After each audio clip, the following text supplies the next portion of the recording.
Ingingo ya mbere. Waremewe kunezeza Imana. Imana yabateye nk'ibiti bikomeye kandi byiza byo kuyihesha icyubahiro. Yesaya igice cya 61 umurongo wa 3. Umunsi wa 10. Umutima wo kuramya Imana. Mwitange mwiha Imana, muyiyegurire rwose kugira ngo mukoreshwe ibyo gukiranuka. Abaroma igice cya 6 umurongo wa 13. Umutima wo kuramya Imana ni ukwitanga.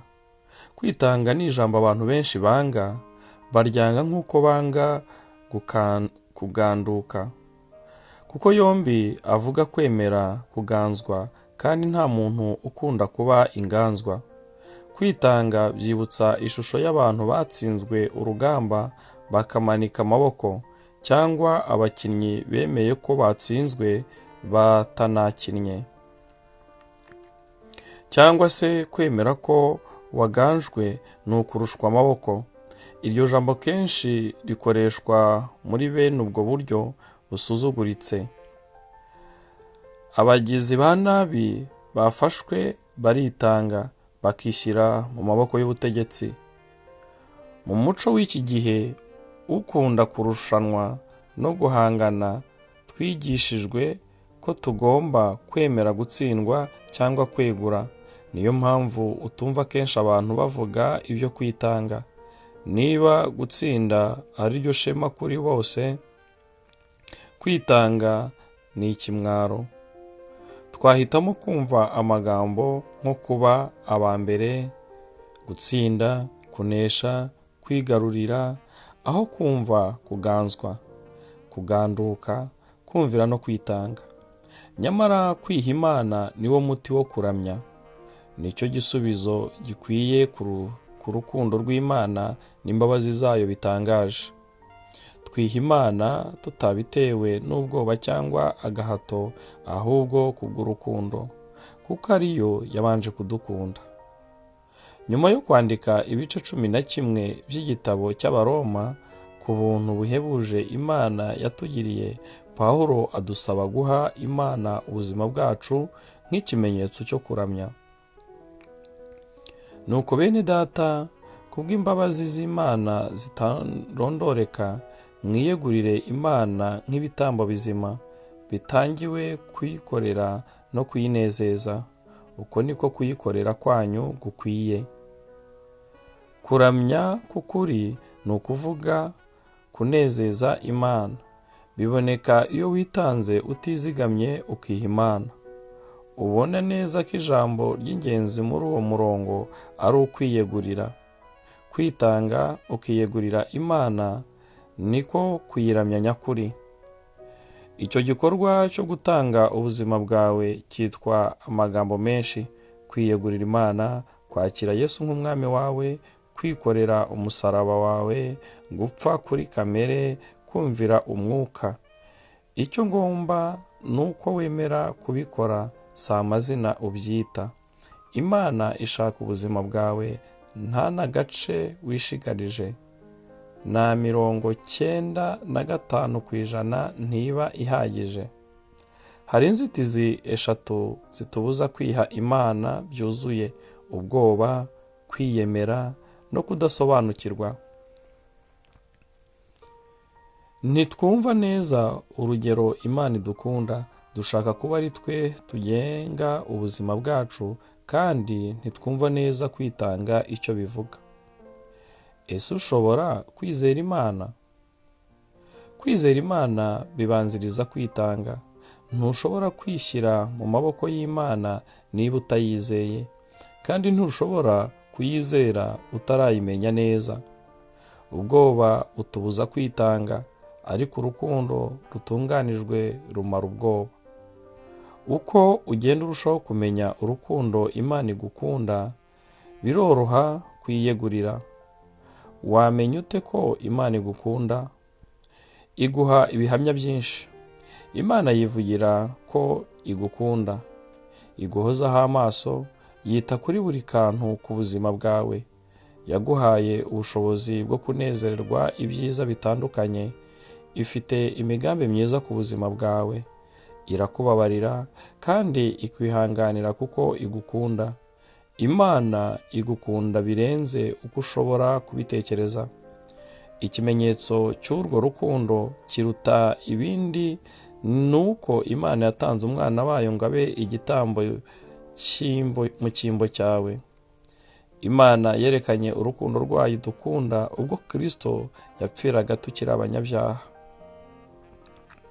Nushaka kumenya agaciro ufite mu maso y'Imana, ujye ureba Kristo arambuye amaboko ku musaraba, nkaho yakavuze ati, dore ikigero ngukunda, nahitamo gupfa aho kubaho ntagufite. Ntabwo Imana ari umunyagahato w'umugome cyangwa umunyamahane ukoresha ingufu ngo aduhatire kumwumvira. Ntabwo ijya igerageza kuduhindura ku gahato, ahubwo iraduhendahenda kugira ngo tuyihe ku bushake. Imana ni umukunzi kandi ni umutabazi. Kuyiyegurira bituzanira umudendezo aho kudushyira mu bubata. Iyo twishyize mu maboko ya Yesu, nibwo duhishurirwa ko atari umunyagahato ahubwo ari umucunguzi, ko atari umutware udukandamiza ahubwo ari umuvandimwe, ko atari umunyagitugu ahubwo ari inshuti.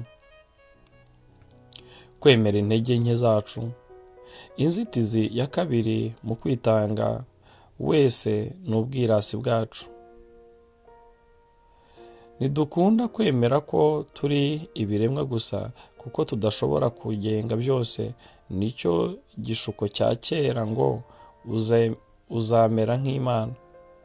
Uko kwifuza kugenzura byose nicyo gitera guhangayika kwinshi tubona mu buzima.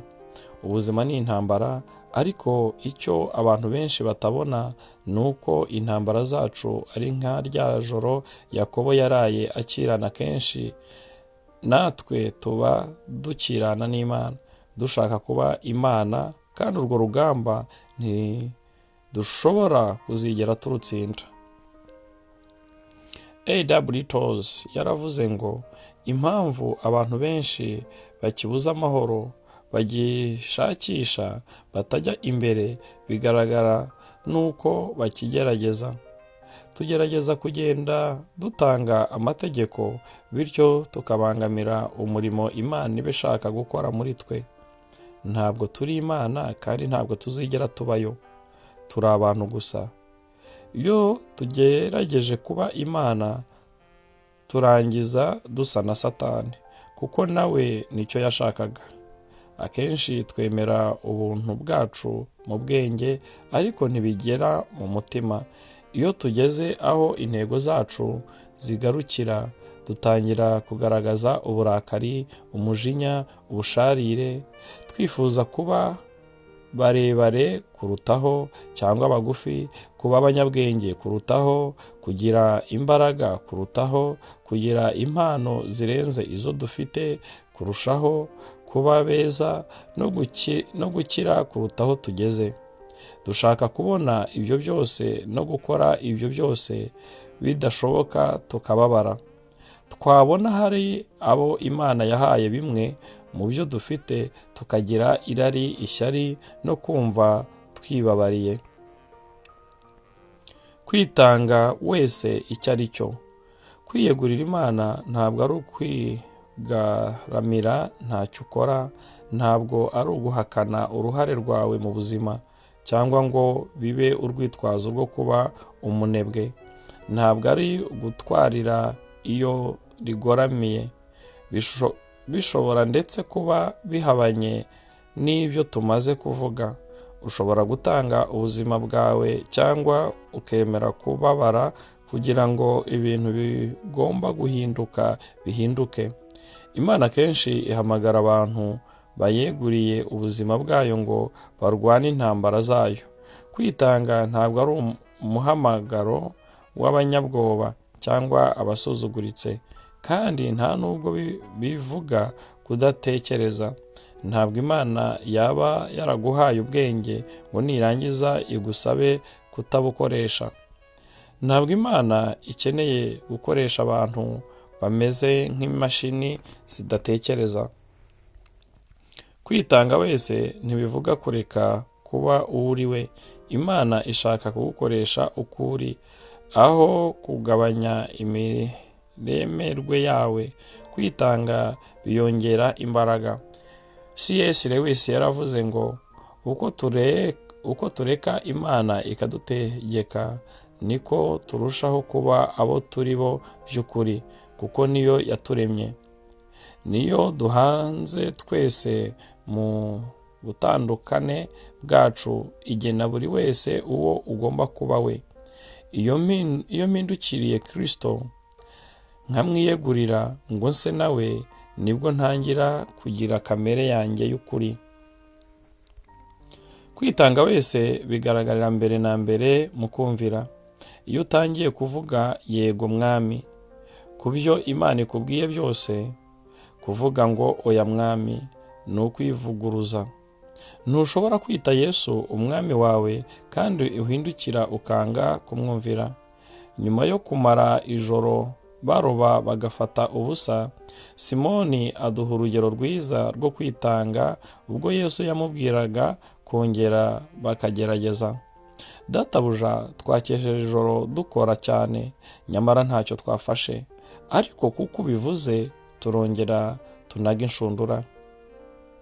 Abiyeguriye Imana by'ukuri bumvira ibyo ivuze, kabone n'iyo byaba bisa n'ubuswa. Ikindi kiranga ubuzima bwitanze ni ukwizera.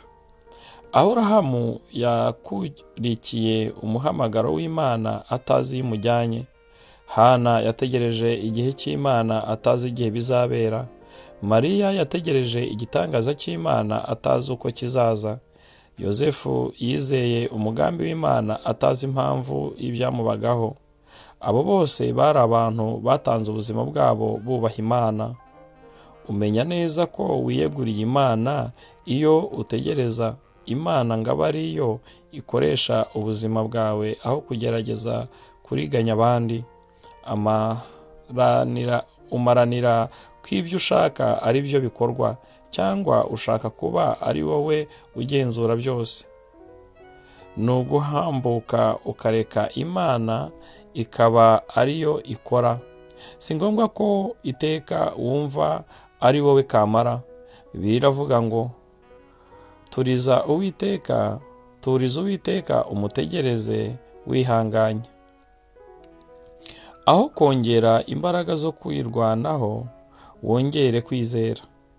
Umenya kandi ko witanze burundu iyo utagihangayikishwa n'abakuvuga nabi ngo wihutire kwirwanirira. Imitima yitanze igaragara neza mu mibanire n'abandi. Ntuba ukibyiga abandi ubiyigizayo, ntuba ukirwanirira inyungu zawe, kandi ntuba ukirebaho iyo wamaze kwitanga. Kimwe mu bintu birusha abantu kubyiyegurira Imana ni amafaranga.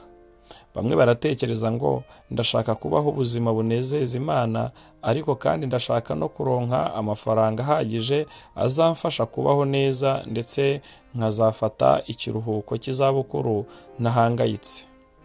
Ikiruhuko cy'izabukuru siyo ntego y'ubuzima bwitanze, uko usanga kenshi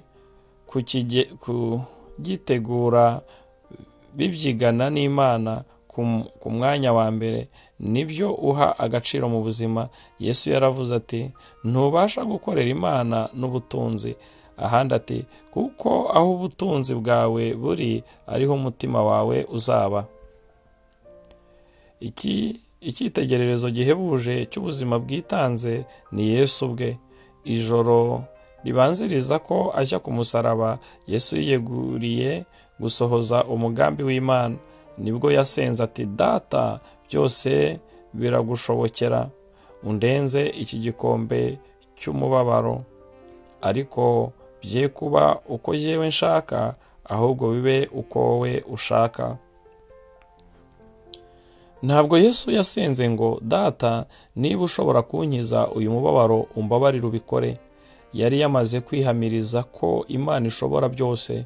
ahubwo yarasenze ngo Mana, niba ubonamo inyungu zawe mu kunkiza uyu mubabaro ubikore, ariko niba ari bwo buryo bwo gusohoza imigambi yawe nibyo nanjye nshaka. Kwitanga by'ukuri biravuga ngo Data, niba iki kibazo, ubu bubabare, iyi ndwara, ibi ngezemo bikenewe kugira ngo usohoze umugambi wawe kandi biguheshe icyubahiro mu buzima bwanjye cyangwa mu bw'undi, ntubikureho. Ntabwo iki kigero cyo gukura kigerwaho mu buryo bworoshye. Na Yesu ubwo yasengeye kwakira uwo mugambi w'Imana ageze aho abira ibyuya by'amaraso. Kwitanga ni umurimo ukomeye kuri twe, haba urugamba rukomeye mbere yo kunesha umutima wo kwikunda. Umugisha uzana no kwitanga. Bibiliya isobanura neza icyo wunguka iyo wemeye kwiyegurira ubuzima bwawe mu maboko y'Imana. Icya mbere, ubona amahoro. Rekeraho guhangana n'Imana, ni wiyuzuza nayo nibwo uzabona amahoro. Ubwo nibwo ibyiza bizakuzaho. Icya kabiri, ubona umudendezo. Mwihe Imana kubwo kugendera mu nzira zayo, nibwo umudendezo wanyu utazashira. Amategeko yayo abakura mu bubata, akabaha kuba mu mudendezo we. Icya gatatu, ubona imbaraga z'Imana mu buzima bwawe. Ibigeragezo bidatsimburwa n'ibibazo bikurenze biranesheka iyo ubyeguriye Kristo. Ubwo Yosuwa yari agiye kurwana urugamba rukomeye kuruta izindi, Imana yaje kumusanganira, yikubita hasi arayiramya, maze ayegurira imigambi ye. Uko kwitanga niko habaye kunesha gutangaje Yeriko. Bisa n'amayobera, kunesha biva mu kwishyira mu maboko y'Imana. Kwitanga ntabwo bikugabaniriza imbaraga, ahubwo bizongerera imbaraga.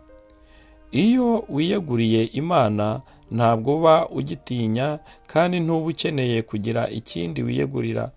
William Booth washinze umuryango witwa Salvation Army yaravuze ngo ikigero cy'imbaraga z'umuntu uwo ari we wese gipimwa n'aho ageze yiyegurira Imana. Abantu bitanze nibo Imana ikoresha cyane. Imana yahisemo Mariya ngo abe nyina wa Yesu, atari uko yari azi ubwenge cyane, kuko yari akize cyangwa afite uburanga, ahubwo nuko yari yemeye kwitanga. Ubwo marayika yamusobanuriraga umugambi w'Imana wasaga n'udashoboka, yamusubije atijinjiganije ati, dore ndi umuja w'Umwami Imana, bimbeho uko uvuze. Nta kintu kigira imbaraga nk'ubuzima mwishyize mu maboko y'Imana. Nuko rero mugandukire Imana. Uburyo buhebuje bwo kubaho. Uko byamera kose, buri wese agira ikintu cyangwa umuntu yiyeguriye. Niba utariyeguriye Imana, uziyegurire ibitekerezo cyangwa ibyifuzo by'abandi. Uziyegurira amafaranga cyangwa ubusharire, ubwoba, kwiyemera kwawe, amarira y'uburyo bwose cyangwa kamere yawe. Waremewe kuramya Imana.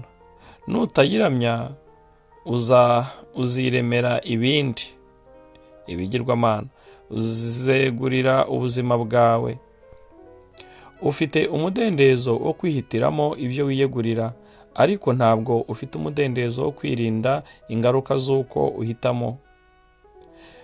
Stanley Jones yaravuze ngo iyo utiyeguriye Kristo uba wiyeguriye ubuzima bw'akajagari. Kwitanga si bwo buryo bwiza bwo kubaho, ahubwo nibwo buryo bwonyine bwo kugira ubuzima nyabuzima. Nta yindi nzira uzabona.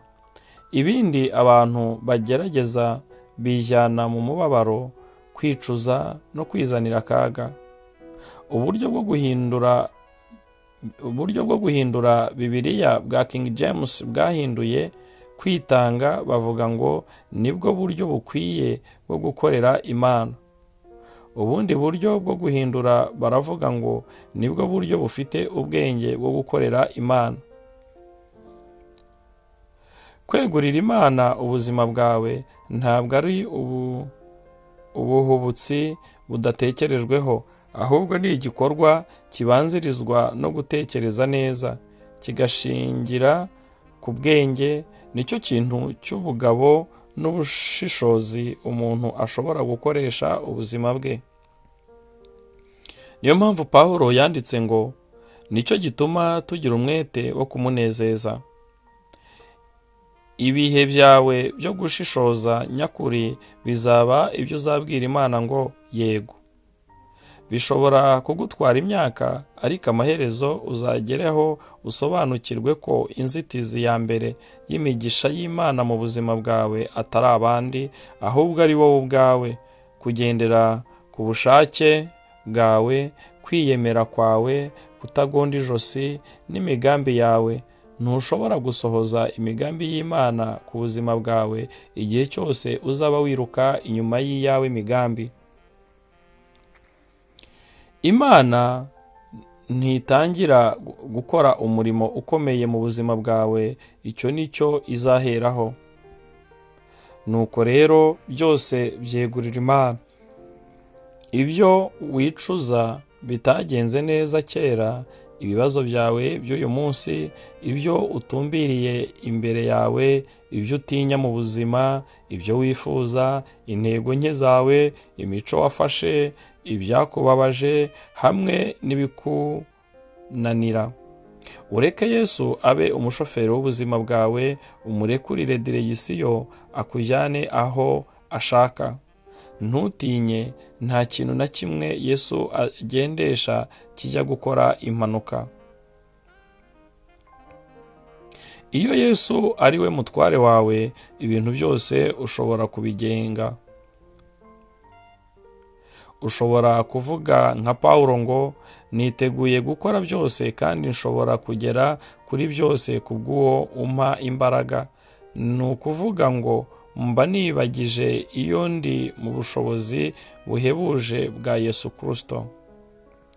Pawulo yatangiye kwitanga umunsi yari mu nzira ajya i Damasiko, agakubitwa hasi n'umucyo mwinshi wamuhumye amaso. Ku bandi Imana ikoresha ubundi buryo bworoheje ngo iduhwiture. Uburyo Imana yakoresha bwose ntabwo kwitanga ari ibintu umuntu akora rimwe bikaba birarangiye. Pawulo yaravuze neza ngo mpora mpfa uko bukeye. Hari umwanya wo kwitanga, nyuma hagatangira akamenyero ko guhora witanga, bikorwa umunota ku munota kandi bikazamara ubuzima bwose. Ikibazo cy'igitambo kizima ni uko kijya gikururuka kikava ku gicaniro, ku buryo hari ubwo ushobora gukenera kongera kwegurira Imana ubuzima bwawe nk'inshuro 50 ku munsi. Ugomba kubigira umuco wa buri munsi. Yesu yaravuze ngo abantu bashaka kunkurikira bagomba kureka ibyo bakunda. Bagomba kuba biteguye gutanga ubuzima bwabo buri munsi kugira ngo bashobore kunkurikira. Reka nkuburire hakiri kare, nufata icyemezo cyo kubaho ubuzima bwitanze, icyemezo cyawe kizageragezwa. Rimwe na rimwe bizagusaba gukora ibintu bikubangamiye, ubundi bizaba ari ibintu abantu badashima, ubundi bizagusaba gutanga byinshi, cyangwa bizaba ari imirimo igaragara nk'idashoboka. Kenshi bizagusaba gukora ibitandukanye n'ibyo wifuzaga gukora. Umwe mu bayobozi bakomeye ba Kristo mu kinyejana cya 20 yabaye Bill Bright, watangije umuryango wa Campus Crusade for Christ. kubw'abakozi b'uwo muryango bakwiriye hirya no hino mu bihugu byose terete z'amategeko ane yo mu mwuka na sinema y'ubuzima bwa Yesu yabonywe n'abantu barenze miliyari 4, abantu barenze miliyoni 150 bakiriye Kristo bityo bahabwa ubugingo bw'iteka. Rimwe nabajije Bill Bright nti ni irihe banga ryatumye Imana iguha umugisha ungana utyo mu kugukoresha? Yaransubije ngo nkiri urubyiruko nakoranye isezerano n'Imana, nabikoze mu buryo bweruye, ndaryandika, ndangije nsinya izina ryanjye munsi yaryo, ryari riteye ritya: kuva uyu munsi kugeza iherezo ry'ubuzima bwanjye nzaba imbata ya Kristo.